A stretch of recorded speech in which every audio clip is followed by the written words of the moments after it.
Et la situation, elle est inédite, donc on se retrouve à faire ça parce que ça va pas. Enfin, c'est pas non plus pour le plaisir d'être ensemble, même si c'est toujours un plaisir d'être ensemble. Ça va pas parce que la situation financière dans laquelle on se trouve fait que ça ne tient plus parce que les charges ont augmenté, ça ne tient plus parce que les ressources ont baissé.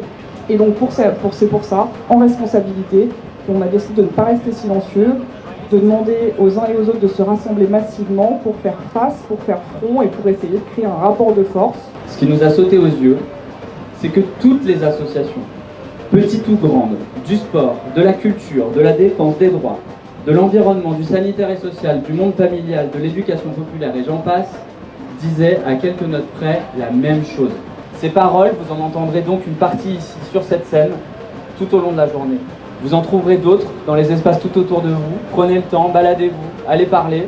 Elles vous expliqueront pourquoi, pour elles aussi, ça ne tient plus. Mais en fait, les associations semblent être dans un interstice entre la sphère privée lucrative et le public. Et en fait, on a essayé de composer jusqu'à présent avec cela, avec des moments plus ou moins heureux et des moments plus ou moins restrictifs.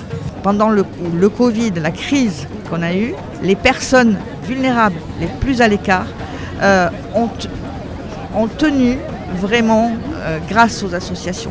Je sais ce que c'est de faire une manifestation, je sais ce que c'est de faire un happening, mais de le faire dans un cadre avec autant d'associations différentes comme celle-là, avec plein d'assos qui ne sont pas forcément publiquement politisés non plus, et avoir un message commun comme aujourd'hui, ça sort complètement de l'ordinaire. Donc pour moi, c'est tout à fait unique. De quoi on parle aujourd'hui ? On parle de 10 millions de personnes en situation de pauvreté, un chiffre qu'on n'a jamais atteint depuis plus de 30 ans, 650 000 personnes en plus.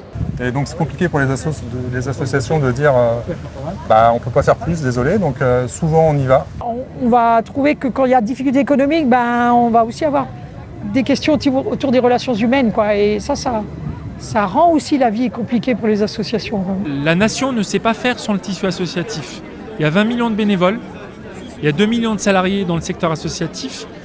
Et l'addition des deux délivre un service de proximité directe ou indirecte à plus de 60 millions de nos concitoyens. Et donc le sujet aujourd'hui, c'est de pouvoir nous rendre visibles et de rendre audible notre parole et d'alerter aussi nos concitoyens, les gens dans la vie de tous les jours. Ce sont les associations qui sont un point de stabilité. Ce sont elles qui créent du lien social, qui font société dans les quartiers, dans les communes rurales, partout en France. Et c'est elles qui tiennent la société.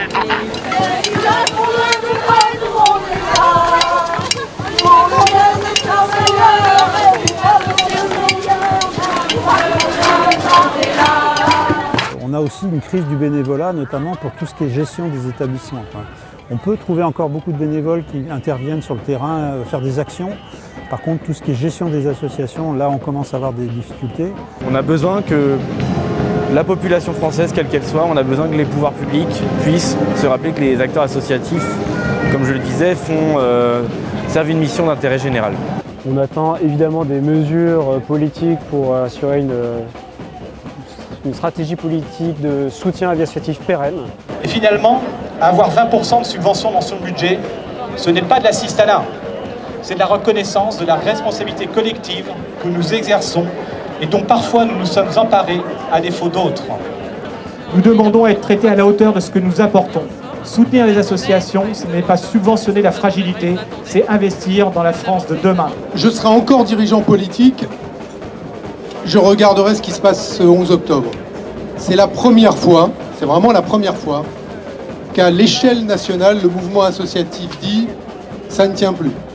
Ça ne tient plus du tout, et ni pour les associations qui défendent les droits des personnes en situation de handicap, ni pour les autres. Oui, ça ne tient plus et ça tiendra pas très longtemps dans tous les cas si on continue comme ça.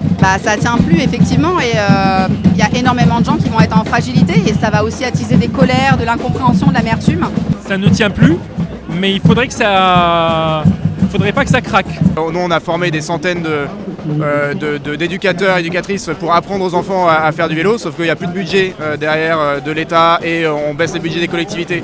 Donc derrière ces personnes-là qui sont formées et qui sont prêtes interviennent dans les écoles, derrière n'ont plus les moyens de le faire. Moi je pense qu'il faut que l'État prenne plus au sérieux les associations et notamment leur engagement citoyen, parce que sur ça j'ai aucun doute que c'est au cœur des associations qu'on a le plus d'engagement. Nous à SIDAction on a lancé une campagne pour soutenir les associations aussi, en disant que sans les associations nous perdrons le combat.